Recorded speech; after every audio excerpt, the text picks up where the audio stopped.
Hello and welcome to our millions of viewers here in Nigeria, the continent, and all around the world. This is Lunchtime Politics, where we unpack and dissect some of the biggest stories in Nigeria's political landscape. I am Kelly Egiga. Let's check out our radar this hour. Anambra Governor Professor Chukwuma Soludo wins a second term in office as opposition parties reject the outcome of the polls, frown at the conduct.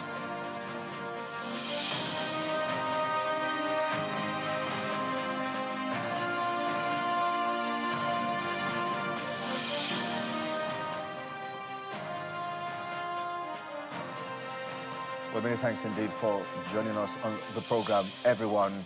This is Lunchtime Politics, and we're live from our global headquarters here in Lagos, Nigeria. Today, again, we focus on Anambra State, a state that now has had its November 8 governorship elections, perhaps some would say, done and dusted. But perhaps some opposition candidates and parties may not agree with that, and that's because there have been some sort of concerns. There have been issues around votes buying and perhaps selling. There have been issues around the low voter turnout. There have been issues around voter apathy, which has marred the electoral process. But for the governor of that state, who has now been re-elected, Professor Chukwuma Soludo, this is a resounding and landslide victory. And in the wake of his victory at the governorship polls on Saturday, the governor of Anambra State is assuring indigents of the state of good governance over the next 4 years. Well, the governor was speaking to newsmen and residents. He also thanked President Bola Tinubu, the electoral umpire, and security operatives for their roles in ensuring a hitch-free election.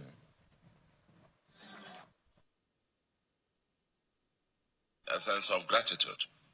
Gratitude to the President and Commander-in-Chief of the Armed Forces of Nigeria, President Asiwaju Bola Ahmed Tinubu GCFR, for being a very true Democrat. He's demonstrated very firmly, he said so severally, that all mean to guarantee free, fair, transparent election. And so we commend you and thank you, Mr. President, for being a very true Democrat. I realize that we are in a true multi-party democracy. Let the votes count, and the people spoke loudly here in Anambra. To the Independent National Electoral Commission, I must very specifically thank you, and thank in particular the new INEC chairman, Professor Joash Ojo Amopitan, SAN. This is your very first outing. As the saying goes, you don't have a second chance to create a first impression. And I am very excited that your very first impression is a very emphatic one. INEC delivered, and I must say, put it on record, that since I've been participating actively in the electoral process here in Anambra, particularly since maybe 2017, when you started, experimenting with technology, every election here in Anambra has been getting better and better and better. And it is fair to say that this is the best that you have organized so far in Anambra. I want to say it again and again loudly, that with this trust, in partnership with all our stakeholders, in partnership with you in the Anambra, in partnership with religious leaders, with our traditional and community leaders, with our traders, businessmen and women, in partnership with the petty traders, the hawkers, the wheelbarrow pushers, in partnership with the ordinary men and women of the Anambra, we, over the next 4 years, can say loudly that we ain't seen nothing yet. We ain't seen nothing. As I promised you, we're turning on to gear 4, beginning from March.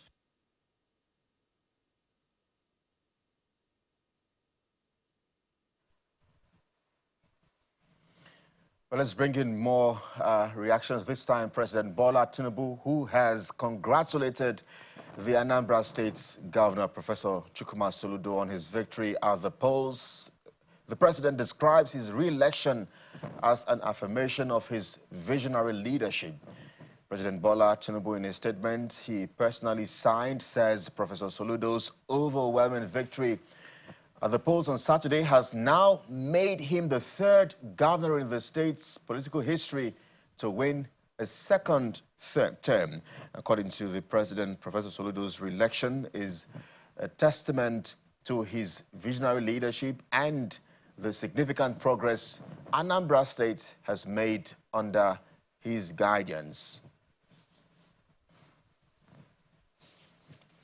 Well, let's bring in more reactions now. This time, one of the candidates that took part in the election, Dr. John Nwosu of the African Democratic Congress, ADC, who has again rejected the results of the election, citing alleged vote buying for his rejection. The ADC candidate says what took place on Saturday was a ruse and total subversion of the people's will, marred by massive votes buying and shameless financial inducement at polling units across the state. He also condemned what he describes as the failure of relevant institutions to safeguard the sanctity of the ballot.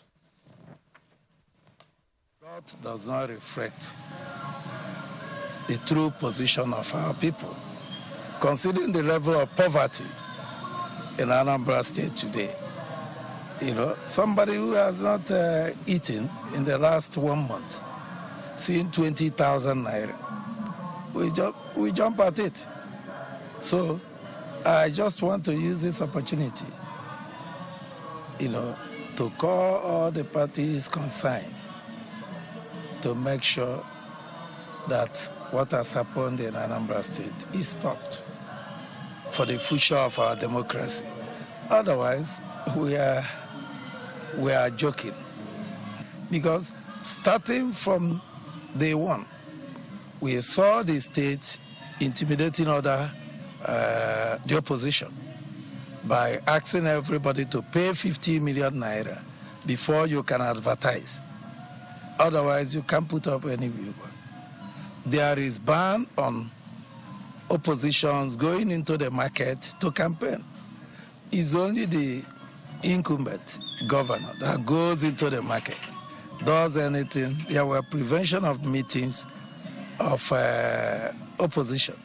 So there is a lot that needs to be changed for our democracy to thrive. Well, that's the candidates of the ADC in the just concluded Anambra State governorship elections. Dr. John Chuma Nwosu there, who has vehemently rejected this election. Well, Barrister Jide Ologo joins us live on the program here. Thank you indeed, legal practitioner, for stopping by our studios this hour. The elections have been done and dusted, but the issues, again, the ugly head of voter apathy has dominated this conversation, plus the big one, vote buying. But from the standpoint where you are, I wonder what your first impression is. Thank you very much. The voters' apathy is of huge interest to me. But let me say that the apathy in year 2021, when Soludo was first elected into office, was even higher, meaning this time around, more voters came out, which may be classified as an improvement.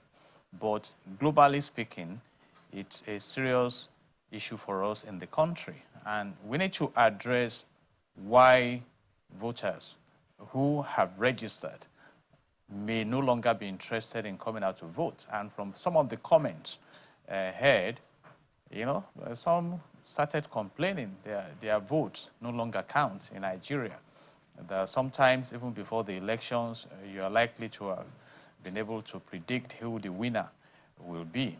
And from the report from Anambra State, the people within the youth bracket are the most affected.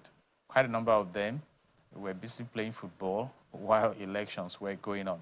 And this is a matter of concern for us, addressing the political class, talking about the politicians themselves, the parties, to educate and mobilize the people. And of course, for the government also to move us in the direction of having trusted institutions. You know, I did a research, and you look at the countries with the highest voters participation in the world. You talk about Belgium, you talk about Sweden, you talk about Norway and some other countries like that. And if you look at the reasons for the high voters participation, and of course Germany is there, you find the manifestation of the indices of good governance that can make people have a sense of belonging. But where people begin to feel that the system cannot be trusted, it becomes a huge thing. So I'll be prescribing the Frank Jeffkins transfer process in public relations. You talk about transferring hostility to sympathy, then apathy to interest. Then you talk about transferring prejudice to acceptance, and finally, transferring ignorance to knowledge. You know, in a particular year, I led my team when I was the chairman of the Public Relations Lagos State chapter, you know, to go and talk to the people about interest in voting. And it wasn't an easy task at all. We went out there trying to persuade them that it's your civic responsibility and you must be involved, because we should let them know that when you abandon this civic responsibility, then you leave it to those who care to vote. And leaning towards the National Assembly, if you read Section 4 of the Nigerian Constitution 1999 as amended, it states clearly that the National Assembly is empowered to make laws for the peace, orderliness, and good government in Nigeria. So can we look at the electoral laws and what can be done to ensure that people begin to trust the processes? For instance, now there were allegations of vote trading. Are there consequences for that? You know? So, I mean, obviously, I even, from the reports, the exchange of financial benefits ranged from 2,000 naira to 10,000 naira, and reportedly, even in the presence of law enforcement agents and party agents. And so, the candidates of the ADC, Dr. Nwosu, actually even said 20,000 naira.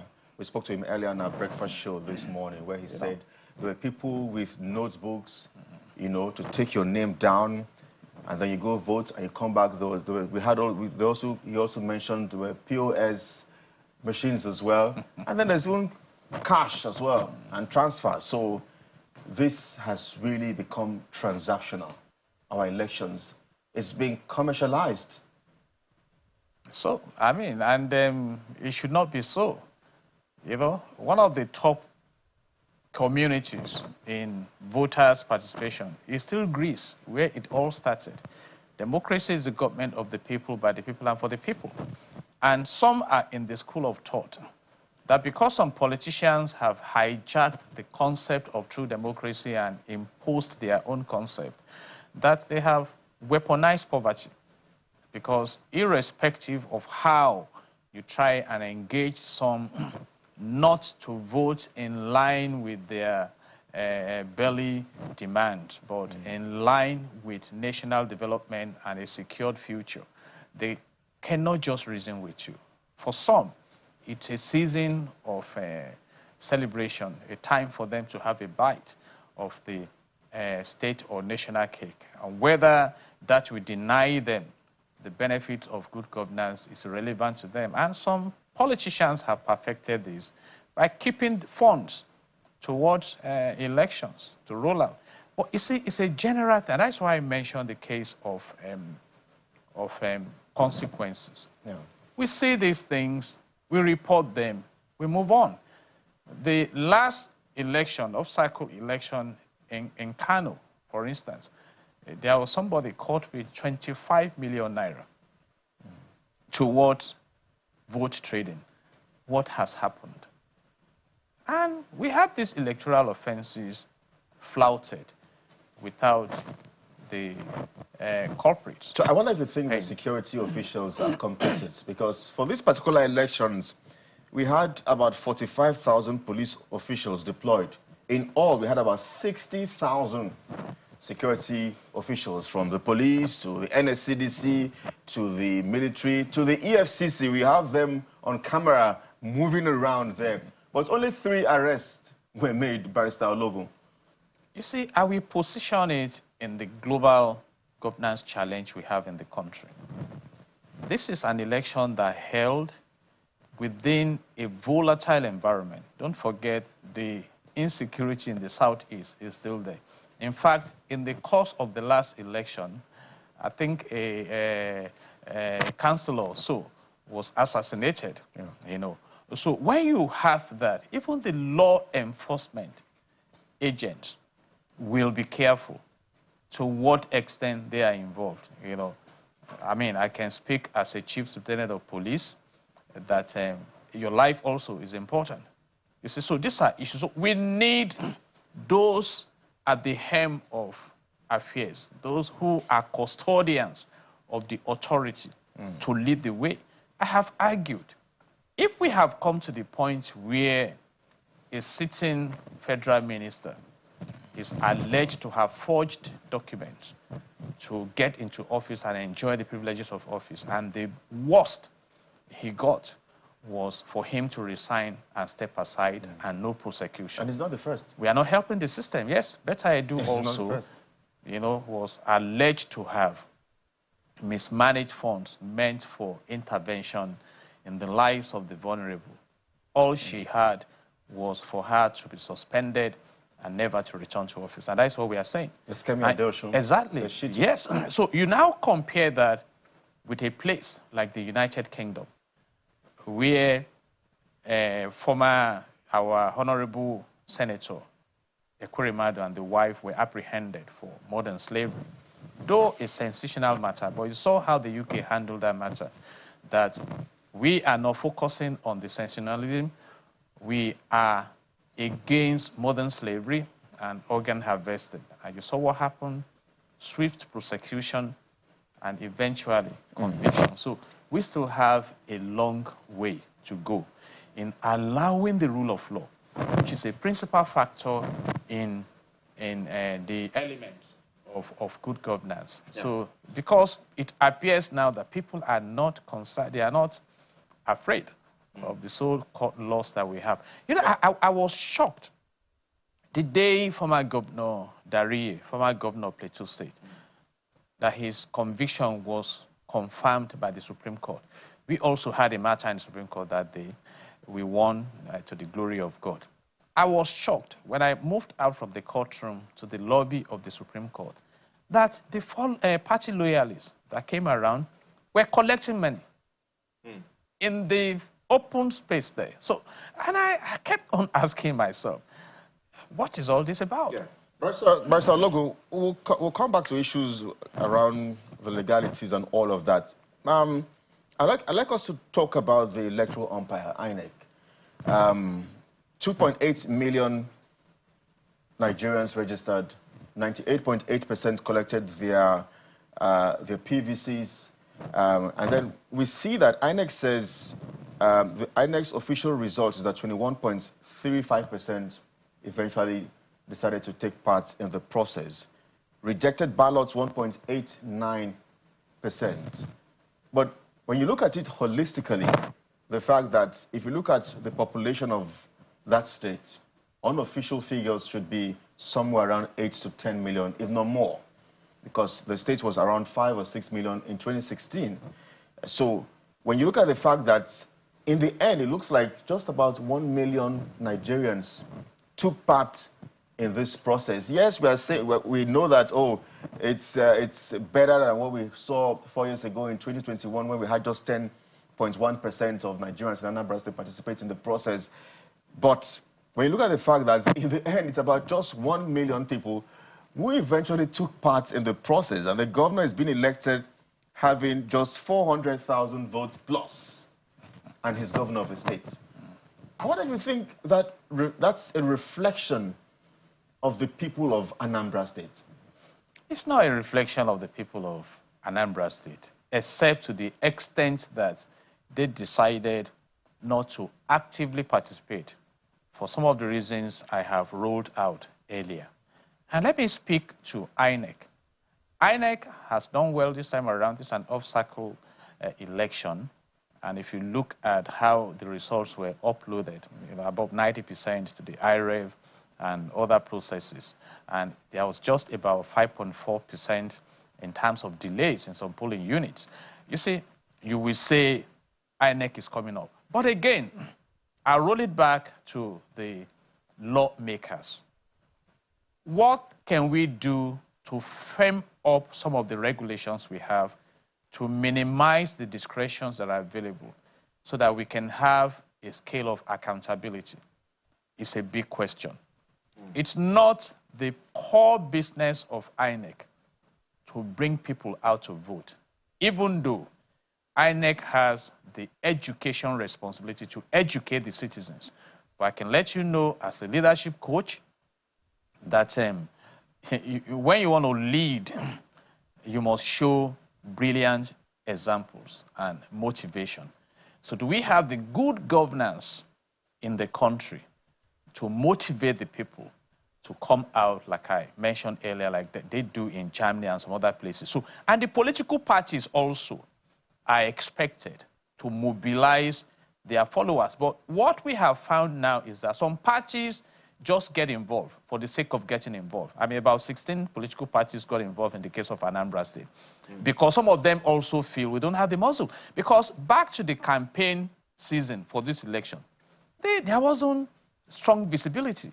There were no issue-based campaigns. And so it's like, okay, we can predict who has stronger muscles in these battles, but let's still go out there for the sake of relevance. So it's a holistic challenge that must be confronted. If you score INEC's performance, especially under the new man, Professor George Amukuto, on a scale of 1 to 10, I wonder what your score would be. There were still some reports of late arrival of materials to polling units and all of that. But on a scale of 1 to 10, what's the scorecard for the new man in charge in INEC? I'll give it 8.5. Like I said, those delays were just about 5%, and they were attended to. So, for someone who just came in, I'll give 8.5. And I expect that he will sit back now, do a thorough survey, audit of what is on ground, and see how he can upscale. Yes, I'm told that we have to round off our conversation with you, but we're in the part of the process where you lawyers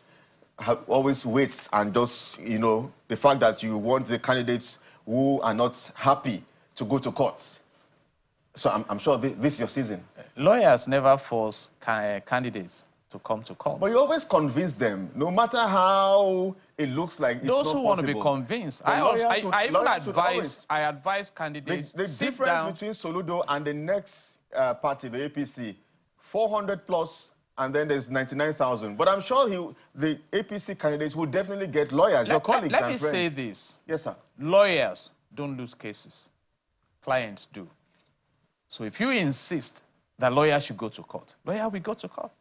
In 2015, Dr. Goodluck Ebele Jonathan lost the presidency seat. Did he go to court? So it's a matter of choice. The judiciary will just be waiting, like you rightly mentioned. So I believe that you will encourage the candidates to go to court. Will you encourage them to go to court? It's up to them. It's up to them. What's your counsel to them? If they do, it's great gain for the judiciary, for my colleagues, But then, like I advise, you can sit down and look at your case and project whether you are likely to succeed or not, and you make a decision. All right. You have the money to throw on. We have to leave here. Lawyers need money. Yes. All right, Jide Ologu is a legal practitioner. Thank you indeed, as always, for stopping by our studios this afternoon. God bless Nigeria. All right, just before we go, let's also tell you that the Inspector General of Police, Kayode Egbetokun, has called for the strengthening of the town and gown to boost the nation's security network, national rebirth, as well as nation building, while giving a keynote address at the 3rd edition of the Lagos State University of Education and summits in Lagos here. The IGP says the town-gown partnership must no longer be viewed as a conversation between the police and the universities alone. The Nigerian Police Force, under my command, has embraced one truth We cannot fight 21st century crime with 28th century tools. That's why we are undergoing the most profound transformation in our modern history. From a reactive enforcement-driven institution to a proactive, intelligence-led, technology-driven, and community-focused police service. We are expanding our cybercrime units, modernizing our forensic labs, deploying drones and data analytics, and investing heavily in human capacity. Our goal is simple: to stop crimes before they happen, rather than chase them after they occur.